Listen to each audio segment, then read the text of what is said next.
नमस्कार दोस्तों, आज मेरा ये वीडियो बनाने का मकसद, जैसा कि अभी आप लोग जानते हैं कि ब्लैक फंगस की बीमारी के बारे में काफ़ी चर्चा हो रही है सभी जगह। काफ़ी लोग परेशान हैं, काफ़ी लोगों के फ़ोन आते हैं, काफ़ी मरीज़ मेरे पास आते हैं कि ये ब्लैक फंगस के तो नहीं है कहीं। सबसे पहले तो ये बता दें कि ये ब्लैक फंगस क्या चीज़ है। म्यूकर माइकोसिस, म्यूकर जो है ये एक बहुत पुरानी बीमारी है और ये कोई नई चीज़ नहीं है। हाँ, ये बीमारी उन लोगों को होती है जिनके शरीर में इम्यूनिटी कम है या जिनको ऐसी दवाइयाँ चल रही है जिससे उनके शरीर की इम्यूनिटी कम होती है। ख़ास तौर पे जैसे कैंसर के मरीज़ हुए या कोई ऑर्गन ट्रांसप्लांट के मरीज़ हुए, जैसे किसी का किडनी ट्रांसप्लांट हुआ है, ऐसे मरीज़ है, हार्ट ट्रांसप्लांट है, या ऐसे कोई भी मरीज़ जिसका ऑर्गन ट्रांसप्लांट के कारण उसको इम्यूनोसप्रेसेंट ड्रग जो लाइफ लॉन्ग खाने पड़ते हैं। कई ऐसी बीमारियां, ऑटोइम्यून डिजीज़ होती है जिसमें इम्यूनोसप्रेसेंट ड्रग खाने पड़ते हैं और उसके कारण बॉडी इम्यूनिटी लो होने के कारण इस तरह का अपॉर्चुनिस्टिक इन्फेक्शन जब हो जाए तब ये इन्फेक्शन होता है। और ये जब नाक के द्वारा मैक्सिलरी साइनस में जब हो जाए तब इसको म्यूकर माइकोसिस जो बीमारी है वो होती है। अभी जो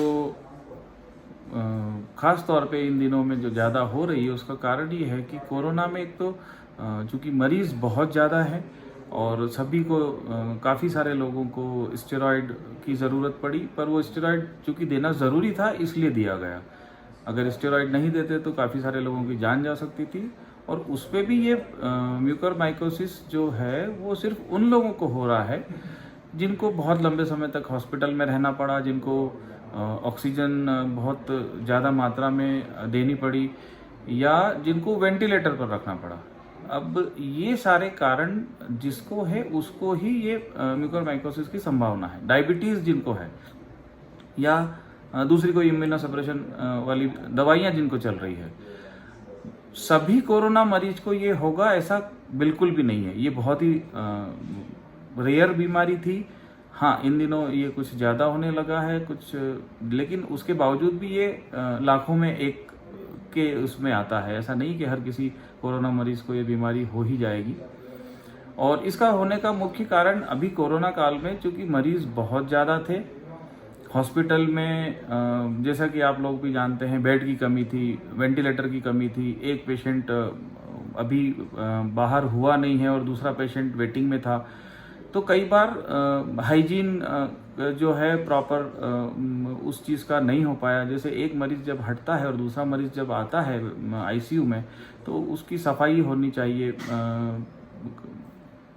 जो भी इंस्ट्रूमेंट है, जो वेंटिलेटर है, जो ट्यूबिंग है, ऑक्सीजन के जो साधन हैं, लेकिन कई बार जान बचाने के लिए उतना टाइम नहीं होता था तो दूसरे मरीज को तुरंत शिफ्ट कर दिया जाता था। तो इसके कारण कहीं ना कहीं कुछ चीज़ों में थोड़ी बहुत चीज़ें कंप्रोमाइज़ हुई है हाइजीन के मामले में, तो इसलिए ये चीज़ ज़्यादा हुई है। दूसरा, चूँकि ऑक्सीजन जब हम देते हैं तो ऑक्सीजन एक ह्यूमिडिफायर के द्वारा दी जाती है, जो पानी की बोतल के द्वारा ऑक्सीजन सप्लाई होता है।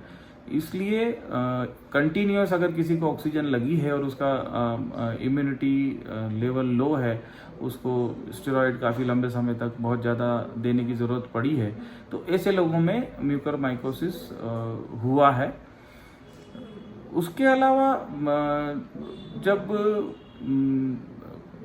बहुत जब आपका जो रहने का जो जगह है उसमें अगर कोई हाइजीन प्रॉपर नहीं है, कई बार ये चूँकि हमारे देश में इसलिए ज़्यादा हो रहा है कि हमारे देशों में जहाँ पर नमी ज़्यादा है, जहाँ पर पुराने फर्नीचर होंगे घर में, जैसे कुछ कारपेट्स हैं, बगीचों में, घर के आसपास कुछ ऐसी चीज़ें हैं जहाँ पर ये फंगस अगर हो और उसके स्पोर्स आने के कारण ये उन मरीजों को ज़्यादा अफेक्ट करता है। इसमें जब ये होता है तो ये नाक के द्वारा मैक्सिलरी साइनस में यहाँ पर ये अंदर शुरू होता है और उसके बाद ये अपना कॉलोनी धीरे धीरे बढ़ाता है। बढ़ाने के बाद ये जब मैक्सिलरी साइनस की पूरे चमड़ी को गलाता हुआ आँख के पीछे के हिस्से में पहुंचता है या फेफड़ों में जा सकता है। फेफड़ों में जाता है तो उसको निमोनिया वगैरह के सिम्टम्स हो सकते हैं, और आँख के पिछले हिस्से में जाता है तो उसको आँख की रोशनी में कमी आ सकती है। आँखों की नसों पे ये का ब्लड सर्कुलेशन को अफेक्ट कर सकता है, ऑप्टिक एट्रोफी हो सकती है, और अगर बहुत ज़्यादा एडवांस हो गया तो फिर ये आँखों से होते हुए मस्तिष्क में पहुंच जाता है, जिसके बहुत कम संभावना है। अगर ये इसको शुरू में अर्ली स्टेज में पहचान लेते हैं तो उसको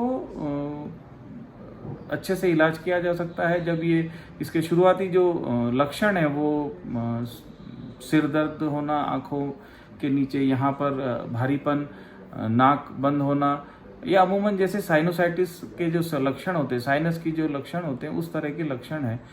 इस हिस्से में नमनेस होना, दर्द होना, तेज पेन होना, आँखों से लगातार पानी बहना, ये सारे लक्षण जब भी किसी को हों तो वो अपने नज़दीकी जो भी नाक कान गला विशेषज्ञ हैं उसके पास जाके पहले जांच कराएं, और अगर आँखों में कोई परेशानी है तो आँखों के डॉक्टर के पास जाके जांच कराएं। सर्वप्रथम जो भी शुरुआती लक्षण है उसके पहले आप निरंतर अपने इसमें डरने की कतई ज़रूरत नहीं है।